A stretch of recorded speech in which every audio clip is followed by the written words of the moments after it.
So we have heard from a handful of witnesses on H 326, and several others have asked to testify, and we actually have some testimony scheduled next week for uh, somebody who has a business, I think, that does pest control in an alternate way. And then I'm not remembering who the other person is affiliated with, but there are, I think, others who would like to testify.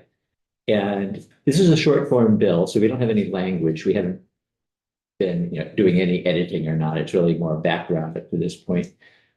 Because it's a short form bill, we can continue just hearing from people. If if we have reached a point, and I'm not suggesting we have, but I wanted to see what the committee thought, where it would be helpful to have language, we could ask the Office of Legislative Counsel to draft some language we would provide input. And it might be something where if there was somebody who was particularly interested, we could have a, small group work on that.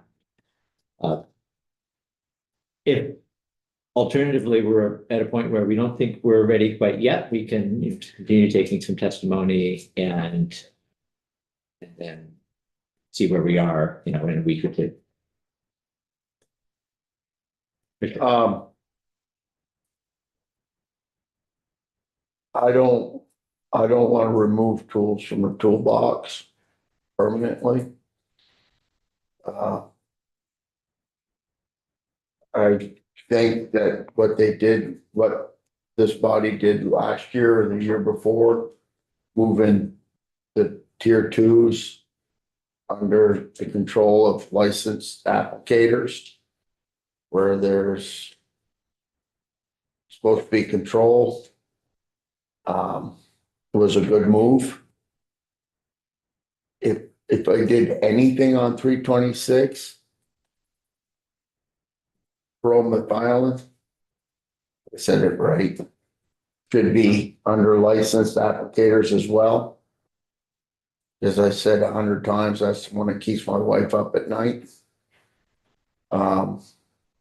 Knowing that people can skip the river, buy all they want. Out of state, you mean? Yeah, out of state. EPA is moving towards looking at these things to reclassify them. Moving more, I think they'll move I think tier twos will be class A from the EPA shortly. They just move a little slower. And of course, right now, I don't know if they're moving at all. Tier two, you mean second generation? Second generation, thank you.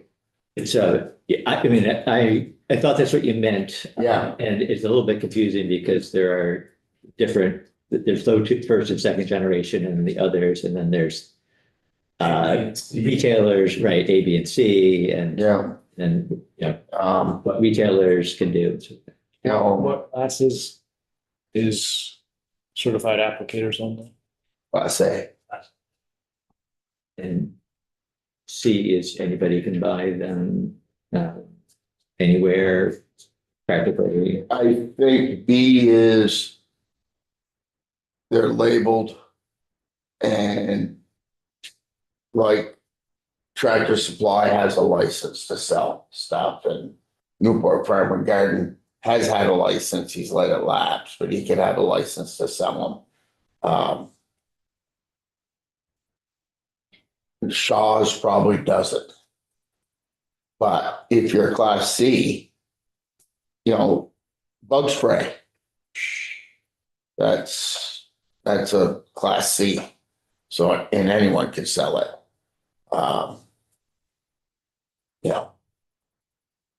Okay. So I'm not about banning control. It's not a bad option. And the bromethylene, if I'm saying that right, I butcher that word, is out there in like class B land. And maybe that should, and we should ask Dave Huber where the agency is at on that. Yeah, sure they'd be interested in speaking to that. And I think they need to keep studying it because they just enacted the change on the second generation. And they need to follow it and see if it improves. 1.2% of the raptors at Vince have been affected, on an average, 1.25, because it was 10 to 15. Fishers and bobcats, they should study the population more. We have robust populations of both, but it's where you use it and how you use it that can lead to effects. I've used second generations. I've used bromothioline at the farm floor. We haven't done anything in 3 years and we're due to do something, but we're careful how we do it. And we did it before the bait stations were out, but we used to go right to the rat holes where they were burrowing, feed them, hand feed them. But hand feed them, we threw them in the hole. But Seen rats. Dairy farms can grow some serious rats. yeah, bigger than When I this. was a kid, it was just giant, Yeah. absolutely giant. Our I'm not gonna say our preferred method under a hot mic, so just let it go at Should that. we let John? take over? Yeah. No, I just wondered, do we know, if I'm a Vermonter with a rat problem and I'm like, okay, Decon is the brand I know. Can I get some sort of rodenticide at Aubuchon and Royalton, or do I have to go to Home Depot in Westlet? Or online? I don't know. I mean, You can, I'm sure you can buy Decon. It's probably first generation. You can probably buy that right at Aubuchon. Or maybe even, I mean, I don't know what other categories of retailers you might be able to get it in, Right. but possibly. I don't like know. maybe even Shaw's, right? Yeah, it used to be everywhere. Well, that's what I'm thinking, yeah. In terms of the environmental impact, which I am concerned about, specifically you have rodents that are eating it, have it in their body, and then you can buy something else, right? My only issue with that is I don't feel like the studies are able to necessarily or have been done to the level yet where it's deciphering, because the one of the chemicals that's in Decon, I believe, or other rodenticides is warfarin, which is also a pharmaceutical. And I've done some brief research on my own. And there's some studies in Germany and Finland where they're finding various pharmaceuticals in fish, including warfarin, which are also eaten by raptors. Because it's always, when they look at populations of fish that don't currently aren't migratory in nature, or stay in these high elevation lakes and streams, they don't have any levels of these pharmaceuticals. But when you get below where there's effluent coming from wastewater treatment facilities, the fish have levels of pharmaceuticals. So my point is that what amount of this is due to rodenticides and what amount of it is due to pharmaceutical waste in our environment? Unfortunately, there's a lot. Biosolids alone being applied on farmland is a source, and then who knows how much is in the effluent. The same study in Finland found the same thing. So we're not able to delineate right now as to what the impact actually is. There's an assumption that it's coming completely from rodenticides, and I believe that's a false assumption.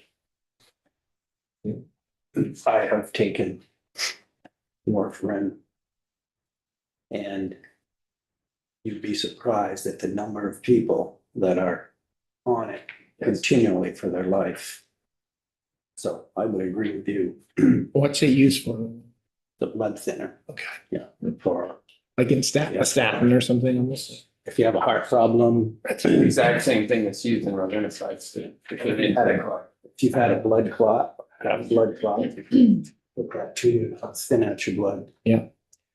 I think that one of the witnesses who was sharing data, showing a chart, and I can't remember whether it was the agency, maybe Fish and Wildlife.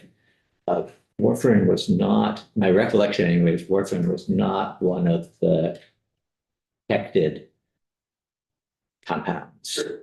Very low weight, yeah, very, Okay, very minute. If I remember right. but I mean, it does raise the question of, I don't know that we've heard whether there are other possible explanations or other possible sources for any of the second or first generation or any of the compounds that we've been looking at. Which testimony was that? I remember asking the woman from something other place, the Raptor Vins. VINs. And whether they were testing for Yeah. various, if they were able to isolate. Yeah. And she said that they weren't in their Mm. studies that she had, but Yeah, were you here when Fish and Wildlife I don't think I was. Department came in? Perhaps it was earlier this week. It was Anyways. two other ones, so we're really. The spiked, yeah. Which are what the Bromet. It wasn't that, it was, It was maybe a first and a second trend. yeah, right, Yeah. one of each, I think. I just did some Google reading and, Decon is no longer sold in stores, although you can buy it on Amazon, like I said, if I got in the Walmart, will sell it to you, but it said in 2008, the EPA decided to remove second generation anticoagulant rodenticides such as ratificominin, which is one of the ones that was listed. Listing secondary poison in wildlife that feeds on rats as the primary reason for action, so they removed them from store shelves. But But not e-store shelves. Right. what's that? But not e-store shelves. Yeah, it's listed right there. You can, says you can buy it online, but when I dug in further,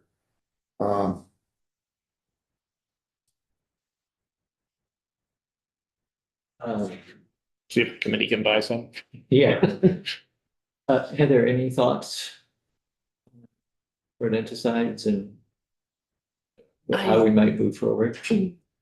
I mean, just from a personal point of reflection, I think that it's in the committee's best interest to recognize when a particular substance has proven and demonstrated that it is harmful and toxic, and that the removal of it isn't necessarily taking tools away, but rather ensuring a commitment to our responsibility of being mindful of removing harmful chemicals. And that is our role. And if that is happening, then I think that we should deeply consider it. I don't really view them as critically necessary if there are alternatives. We're talking, Michelle, about our next steps on 326, The rodenticide? the rodenticide bill, Uh-huh. yeah, which is a short form bill. And Yeah. whether we want to, we have some more testimony scheduled next week. And it's, by the way, I couldn't remember who the second one was, but the first one is associated with the business that provides an alternative way, pest control. Oh, awesome. I'm not sure what that I is. think that would be interesting. And then the other, I think, represents Cabot cheese company. So speak to how they, as a business, use rodenticides. So we're talking about, how we feel about what we've heard so far and whether we might want to have Ledge Council draft some language, draft language. It's a short form bill. If we do that, by the way, we need to have a committee vote, About taking it off the wall of Yeah. or whatever. Mhm. because it's a short form bill. Well, I would have to say right up front, seeing it go through. I do not like the idea of the secondary deaths because of it. But from listening to everybody, I've concluded that personally that this is not the time to totally ban it in the state of Vermont until we come up with some real alternatives that I can understand it for small households because it's easy to control rodents in a house. But if you have a large farm or some large factory, setting a mouse trap or setting little sticky pads, that's not going to solve the problem. And I think until such time they can find something that is safe, that does kill the rodents, this should still be around for use. My feelings. Sean? I would actually lean towards moving forward with some form of it. And I think as I understand what we currently have, there are exceptions where, this is the policy and these are the exceptions. And I guess I would like to see where could we narrow the scope? I mean, one of the things that just came up in the last time we had testimony was people can mail order this, the stuff that is not allowed to be bought here, people can mail order from other places. So that would be something specifically we could name. You can't do that anymore. And then looking beyond that, I'd like to hear what are the alternatives? We have somebody who's doing alternatives. What are they? So to me, it feels like, I don't think we have to draft the bill right now, but I would certainly like to hear another day of testimony before we would decide. Oh, I would like to hear. Yeah, and I mean, I really am concerned about the impact of the bioaccumulation on wildlife. I think, it's a concern. I'm not certain about what current statute is, but it may be that it's a question of enforcement rather than saying you can't do that anymore on purchasing online. I think it may be already illegal to do that, and it's just a But it's not enforced. Okay, yeah, how to enforce it. I'm not 100%. maybe we could ask Michael to check. Yeah. John, and then Richard. One thing we should have probably asked Dave Huber or Steve Linnell or even Kai yesterday was like, scientifically, is there with IPM, a sort of next generation potentially of something in science that might be able to replace anticoagulant? Yeah. I don't know. And if that was on the horizon, then we could do something like a phase out to ban with a revisit it in 3 years or 5 years. I think I brought that up to the Fish and Wildlife. And she wasn't aware of anything on the horizon, but indicated that they were still certainly studies being done. Right, yeah. Experimentation. And also back to Michelle's point, we have, full authority to draft whatever kind of a bill we want. So if there was, feeling that draft something with broad exceptions, we could certainly do that, for certain types of, businesses, industries. Yeah, Michelle, it's, people can drive to New Hampshire and bring back these things like this body made second generations a Class A now. Mhm. So I can use it. Greg, you licensed? Yeah. So Greg could use I it. think he said there were 250 or 270 people that were. Leland can't. I assume John can't. And when I use it, I have to use it according to my license. The one question I have about bromethylins, are they cumulative? Or do they do their thing and if an animal eats the rodent, is it not an issue? That was I asked my wife and she tried looking and couldn't find it. Where she has an issue is a pet eats the product outright. Of course, if you put it in a tamper-proof bait station, you alleviate that problem. But I know they can't sell bromethylins now. Boy, I'll do more research on it. I know our local farm and garden store, he had to pull it off the shelves, but he let his license lapse to sell. So maybe that's why he can't, but Tractor Supply can, but I'll scope that out, find out. Sean? Yeah, the one thing I thought was interesting, and I think the last day of testimony we had, they were talking about tamper-proof containers. And yet they said the mouse doesn't necessarily get stuck. Like it's tamper-proof, like your cat can't go in there and eat it directly, but a mouse can go eat it come back out and then your cat eats the mouse. Then the next. one So, goes in. so in terms of the secondary, impacts on other animals, it feels like that's still potentially a problem. And maybe, I mean, they talked about they were doing some steps to try and raise awareness about the problems these can cause, but maybe some other things need to happen, like maybe they should put ads in the local papers or on something so that people know that they shouldn't buy it in New Hampshire, Like, I mean, before I was paying attention to this, I wouldn't have known. I mean, Yeah, I don't know that that's a widely known thing. If you happen to live close to a border town, especially, you might not even be trying to be tricky. You might just shop across the river and be like, oh, I saw mice in the guest room. I need to put this, well, and then they're in violation of law because they can't use second generations laws. but they might not even know it. Yeah. So maybe part of what we need to do is enhance the Yeah. awareness, The as education. well as maybe tightening it up in whatever ways we could tighten it. Yeah. I just feel like I think it sounds like an important idea and I'd like to hear more. At least one more day.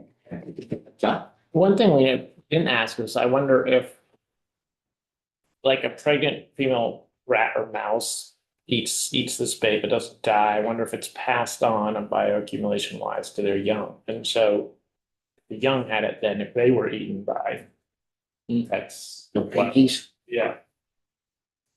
If that's also an entry point for wildlife. or- Saw, heard some testimony, or maybe this was not testimony, but about fox kits that were. I saw an article. No, I asked about that, right? If You asked fish or about that? fish or Okay, all right. babies, if it's in the mother's milk or, Like we heard something, but and they just don't know. Yeah. That was in the news fairly recently. I saw a thing about that. I can't remember. If I saw Yeah, it here, but that was a violation. could have been some written testimony too that we didn't hear. Sure. But on the rodent side, I forgot to ask. All right, well, we will then just plan to move ahead with the testimony that we've got planned for next week and may even add a few more next week too. there was a wildlife rehab place that two of the people that testified on the same day mentioned that was in Massachusetts. I can't remember what the name of it was, but they said the guy that was the wildlife warden or whatever they called it, and then also the woman from Vin said that there was this rehab place. I think Tufts, I think. I was gonna say it started with a T, but I can't remember. But they said that's where they deal with the high level exposure, and they might be able to speak more to how prevalent that is and what the impact is on wildlife. Yeah, specifically. and I think we are on the lookout for somebody. Okay, all right, awesome. Okay, good. Well, I see that Mike O'Grady has joined us, and thank you, Mike, for making time. We're going to move back to S60 then. And if you want to come up to the table, I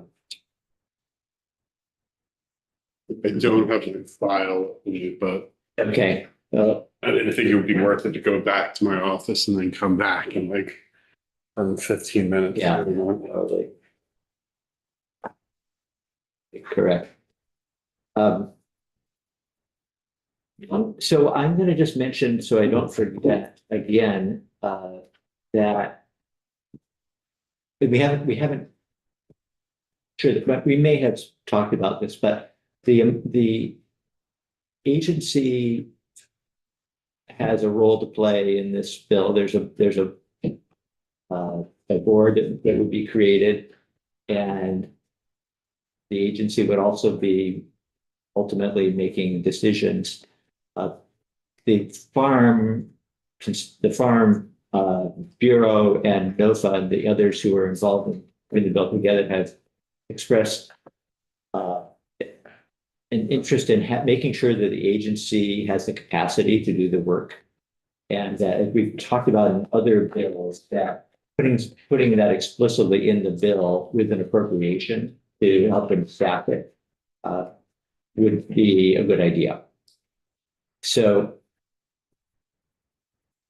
I think we may have talked about that at one point, just recognizing that there was some staff here. So Mike, I'm just gonna ask you, I guess, how we might do that most effectively in this case, where we're setting up this new board that would be dealing with ad hoc, requests, and then referring them to the agency. maybe, several times a year, maybe in a good year, not at all. So. And also, I guess I should say another role of the agency is basically in coordinating the board meetings, whenever that happens, that somebody needs to administer that. Correct. How to do that is to authorize a position for it and then fund it. But that is, I've been told yesterday in Senate Appropriations, there was a lot of cutting and things were left on the floor. So I don't know. And I'm not the one to make this decision. You would have to go to the appropriations process and get the money from there. Yeah. Go ahead. Yeah, Richard. Should we have someone from the agency come in to explain to us if they have the staff there, they just would, if this was ever funded, or when it's funded, I shouldn't say ever, but when it's funded. If they have the staff in place, they just need to allocate some money from the fund to cover their staff to do it. They may not need to create a position, they just may need to move people around within the staff. We could have Nicole come in or Steve Collier to ask them that question. And how they see it go from there, what their input would be. Michelle. I think in Vermonters Feeding Vermonters, we had some language around something like, up to halftime equivalency could be provided from the funds that are going to be distributed to administer the fund. And I wonder if we should do something like that, because I feel like we heard somebody from the state testify that they didn't think this was going to be hugely labor intensive. And so it seems like that might be a reasonable amount. And I would hope that if appropriations is giving anything, they would be in support of making sure that it's going to be managed appropriately. We could probably write it into the bill. Yeah, that's what I'm, yes. We could write it into the bill and, if appropriation gives it $1 million, just pulling a number, gives it $1 million. Then 50,000 is. One half FTE, but we should ask the agency if it'd be a half or it would be two halves, which would equal a whole. So I think that's an option. And I think you also might want a contingency plan. Do you just want to get the text of this into statute and then worry about the appropriation next year? Because that's effectively how the program was going to be built anyway when it was initially proposed. They were not going to have an appropriation this year. They were going to come back with a recommendation on what the appropriation. Yeah, the introduced version. Yeah. And so it's a little bit like Vermonters Feeding Vermonters when you went into House appropriations and they just stripped out the appropriations and put it in a contingency fund that said this program shall not be implemented. It's not that it's not going to not be enacted. If it passes both bodies and is signed by the governor, that language will go into statute, but it won't be implemented until the money is there. I mean, to an extent, do you just want your foot in the door and to then say next year, however much you want appropriated to this program, it should be appropriated? The bill has to go, well, you can tell us if we stripped out, right now there's no money in it, and if we didn't put money in for a position, it still has to go to House appropriations because originally there was. Bill as introduced had money in it. Yeah.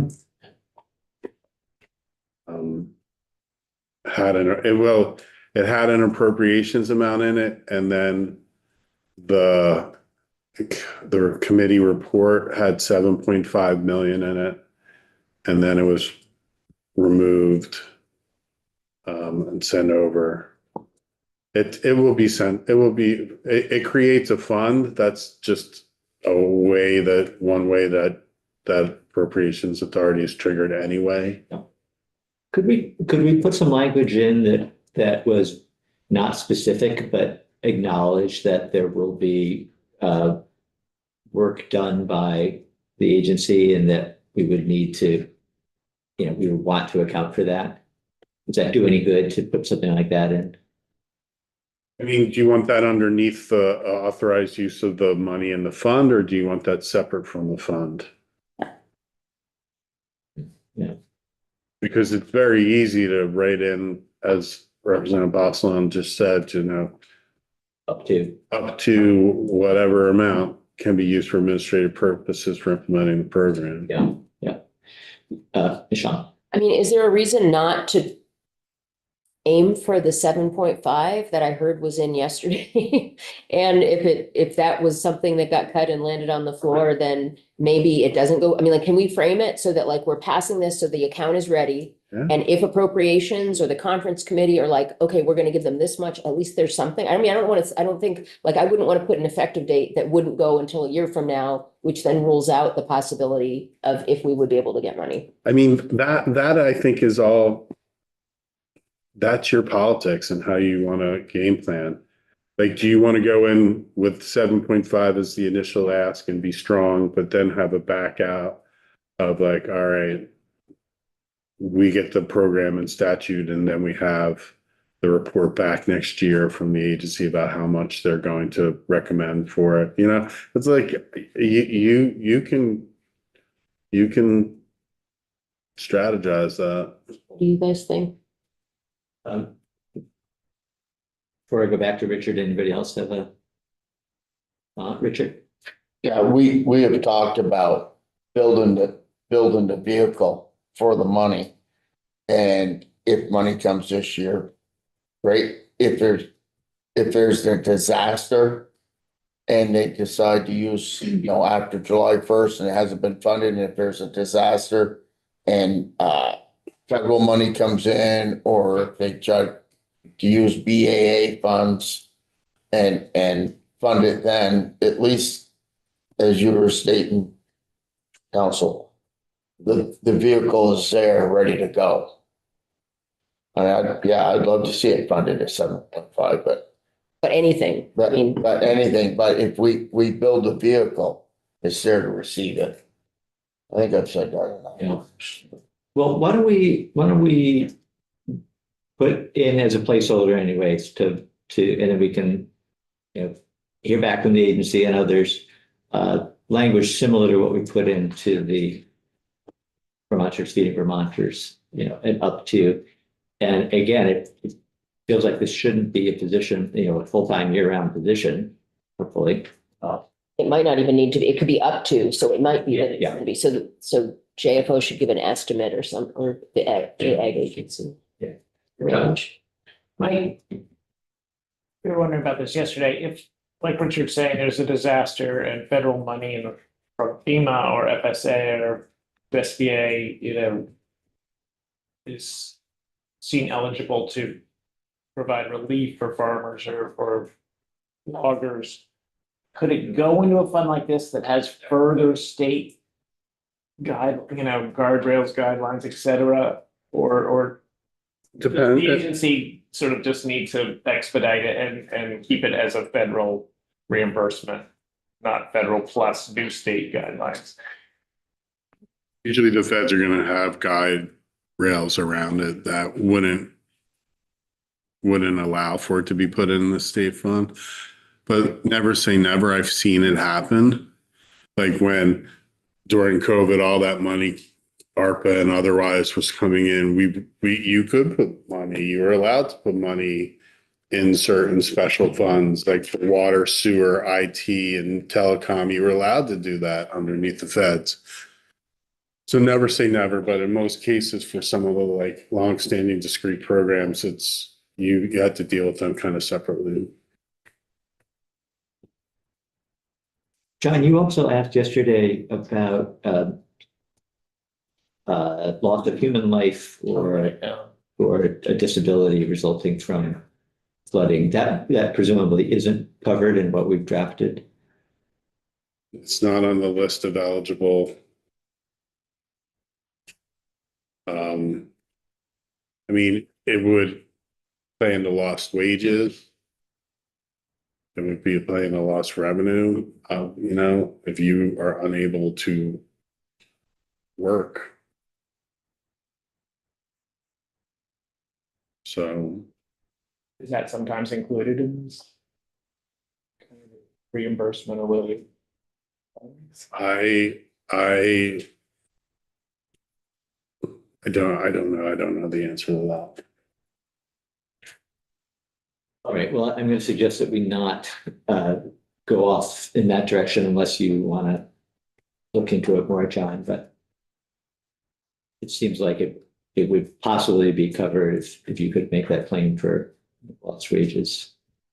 Right, as long as we don't specifically say you can't do it, you know, say a spouse who loses a partner or partner's disabled still could apply and say like, hey, my spouse is, you know, somehow handicapped and disabled from a weather event and we can't really go on farming or right, their lost wages, that at least they could apply, right? And if the board had discretion. You can apply, right? Yeah. There is a little catch-all. So, Okay. I would see that death more like an insurance policy on a barn. It wouldn't be covered because you've got a piece of real estate. And with the human, you would have life insurance. So it seems like that would exclude it from. If you did have life insurance, right, but I'm sure a lot of farmers don't carry life insurance. Hmm. How much are you worth? She better keep me alive. My term policy ran out. We had a couple of other things then that we wanted to just nail down here.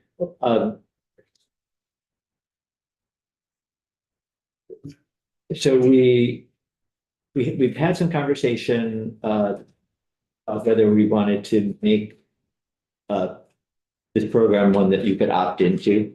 And yesterday, I think we reached a conclusion that no, we did not want to do that. So that's where we are there. Somebody did suggest, somebody on this side of the table, I think, that we might add some sort of a registry requirement. So if, I think the intent was if you wanted to qualify, at least let us know who you are. I'll let whoever that idea came from speak to it. Came out of opt in and then. I might have mentioned it. Yeah. Registering instead of Pre-register. having no fee, but people can pre-register. I'm assuming that some of this is gonna be on some sort of digital platform. Which would, if your farm's already in there with basic information, you know, maybe that would actually make the process go faster when something does happen. And it might give the board an idea of how many farms are involved and might be interested in. have you heard from the agency if they're going to be able to set it up with the electronic application? This is all just me speculating. That's what I would ask them about that. When you did COVID, the COVID relief for dairy, the first one, there was a lot of pushback about how they set that up. I think they've gotten a lot better, but I think you would want to hear from them about what they would need to do to set up the digital kind of application, because I think you're right. It's kind of like, you know, when you go back to do your taxes from last year and all that stuff repopulates, that like your contact information, et cetera, they could do that. I think they could do that. And if you were just registered into the program and you apply, I would talk.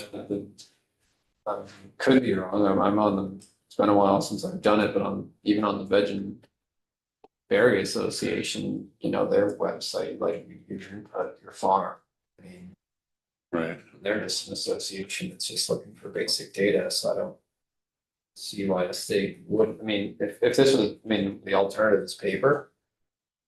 That sounds like a logistical nightmare when there's a catastrophic event, potentially, trying to distribute all the materials to all the members of the board. When they set up, Maybe some full-time staff getting hired at least for a while just to hit the copy button. when they set up the COVID one, it was set up with modules. Like you would fill out this module and then you would go to the next module and it wouldn't let you save. So you would have to try to complete all the modules. And if you walked away and it timed out, you had to go back to the beginning. And let's just say that drove a little people away from the application. Yeah. What about the BGAP program? Do you know, Mike? Was Pardon? BGAP program? EGAP is like, that's why I'm saying I think they're getting a lot better at how they do it. They streamline it. They don't require a lot of like financial information to be provided up front. And that reduces the amount of like modules, probably not the best word, but the amount of review that they have to do initially. And so I think they're a lot better. And that's why I think you should talk to them about like, if you start adding things to what they're doing right now, and they're doing arguably well, what that does to the application process. I think they can do it, but I don't know what they would say. Getting back to the registration question, can you remind us whether right now the agency has somewhere data on every farm? Are farms required to be on the agency's radar for all farms?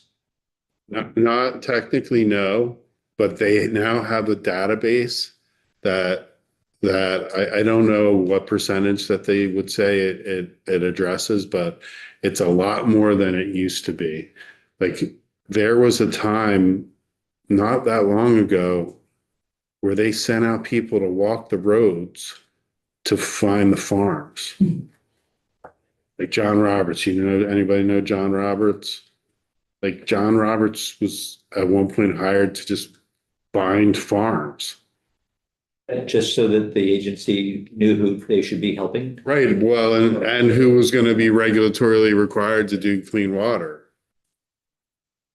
Just historically, also you might that on-farm slaughter, there was something about the agency wanted farms to sign up. The agent. And all of 9 farms in the whole state signed up for it. Yeah, it was. Well, that was a different thing because that had the feds over. It's still overhanging everything. So I think the question is whether farmers might be resistant to registering. I don't know. But this is not registering to tell the agency where to regulate you. It's registering in order to get assistance when you're suffering losses. I think the dynamic is a little different. So do we want to write this in as a requirement in order to be eligible? Greg? Yeah, I was just gonna say that. I don't think we need to, I don't think it needs to be written in our statute. Okay. Michelle, and then we'll move on to the final. Could we maybe include it in a list of things that the board could consider? I mean, because they could have more time then to figure out if that's something that makes sense and it's helpful. Or do you think it's just not needed?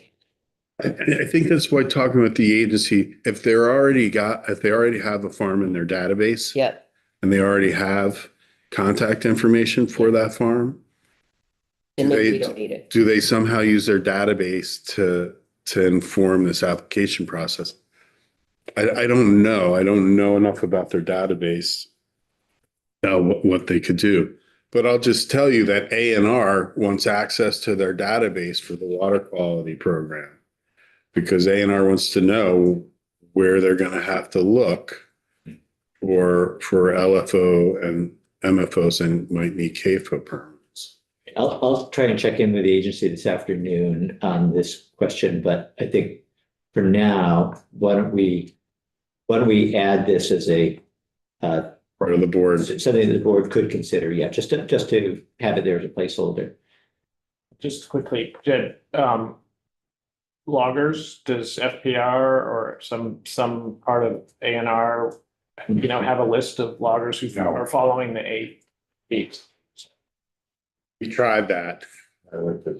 It went down hard. Like herding cats.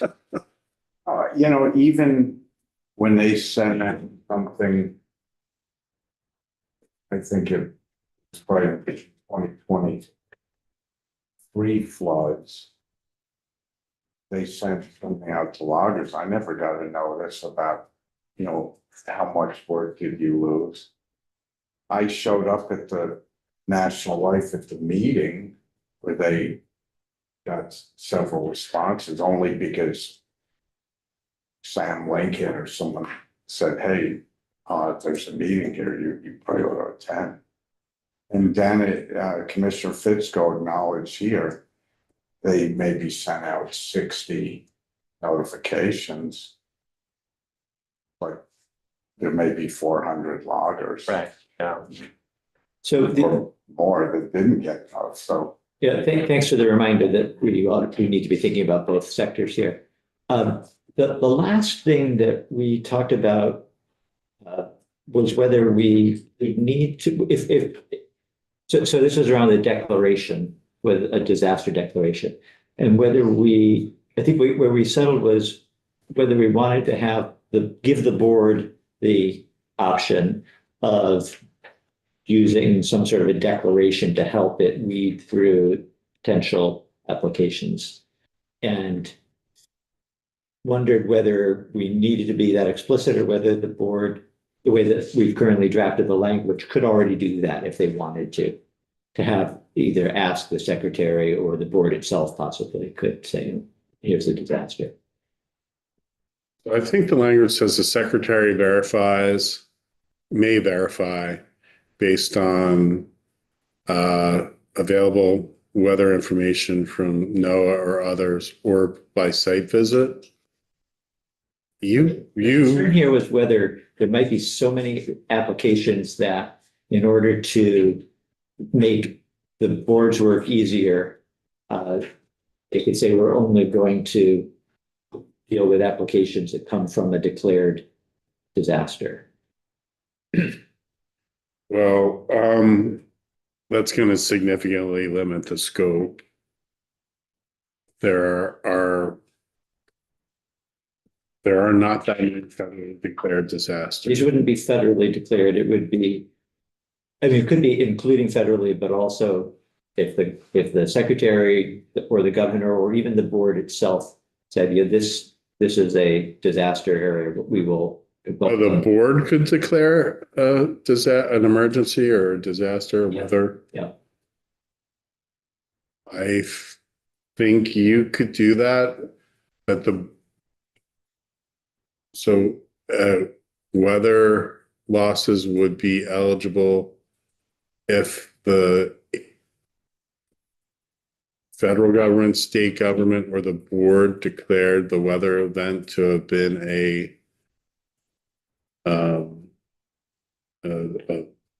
disaster or emergency or something like that. So I think what we would like to do is give the board explicitly the authority to do that if they thought it would be useful. Does that sound right where we landed yesterday? Yeah, I mean, that was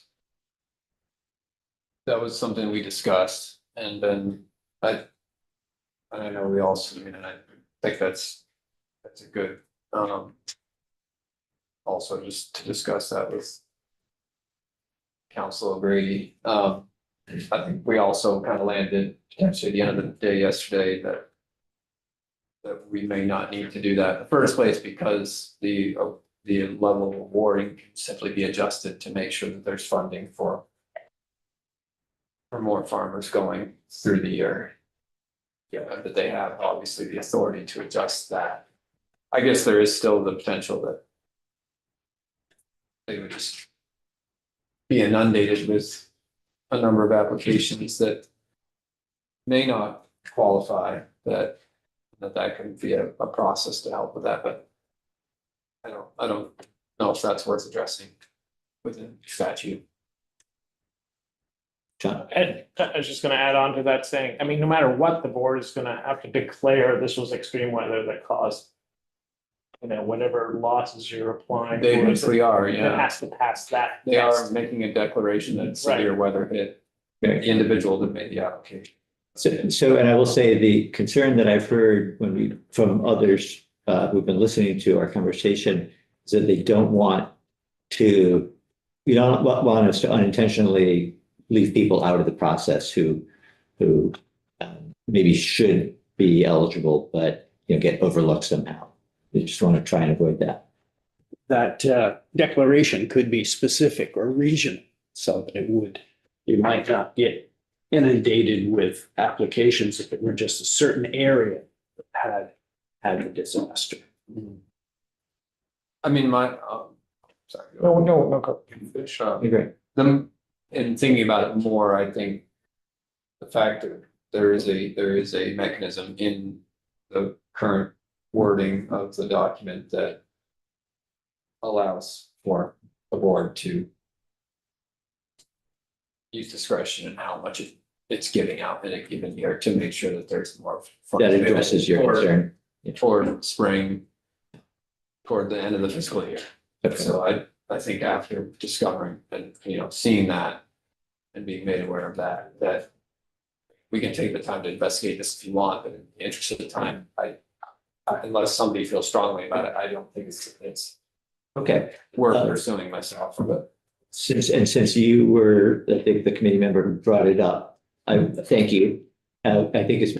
I don't want to waste Yeah. valuable time in this meeting. Yeah, no, any good discussion, I think, is a good use of time. So let's, John, did you have anything else? Just following up on what you said, Dave, is there some provision about the sort of educational information side that maybe it's the agency, but maybe it's the agency and partners like NOFA, Rural Vermont, the Berry Growers, et cetera, the Intervale, that they get the word out, because if I, have a $2,000 egg business and my chickens get carried down the river, do I know I'm eligible? Or the logger who, the farmer logger who loses a sugar bush, do they know? Like, how do we get the word out that Well, the bars or the wraps or the AMPs? You have options. The agency sometimes just relies on the publications it has and word of mouth.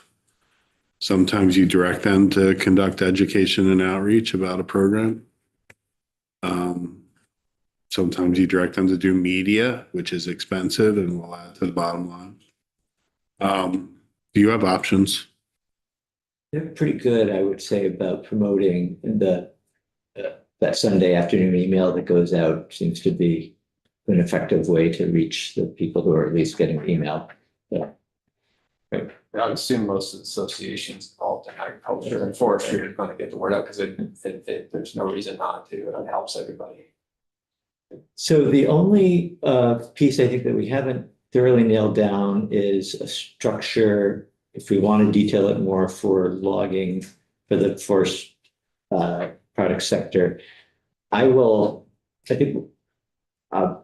try and work with Mike maybe on Monday and with input from others to try and have something at least that the committee can look at next week. And if anybody has thoughts on that, feel free to find me after we break here. We should take a lunch break because we got to be right back at 1. But Richard, do you want to? Real quick, do we want to create a board that has more moving pieces, or do we want to leave it to the agencies to stop it and not worry about putting 2 or 3 loggers in that you try to get together for a meeting that might and 2 or 3 farmers, and you got to try to get in to have a meeting. And then, we have people's financial records laid out and whatnot, or we just better off to let the agencies handle it like they have before. And that just throwing it out there as a thought. So I will say the agency has come to us with that suggestion, and I think we heard from the farmers, they understanding that, yes, that certainly seems like one approach, but that they felt pretty strongly that having the board structure was integral to their proposal. So, and I feel like we did have that conversation, and the committee was, feeling like, let's go with that, recognizing that it does mean work for the agency, because they do have to, organize the meetings for the board. That would be agency work. I know the concern about having information that was, confidential, personal information not being shared, was also brought up, and I think that there was a feeling that, that shouldn't be a hurdle, that, that will be, yes, we'll want to be careful about that, but it doesn't need to be, a block here in the process. So, and we can talk more about that too offline, Rich. Okay, I think we should break, because we only have Mike for a certain amount of time after lunch, and I know people are interested in hearing that, getting on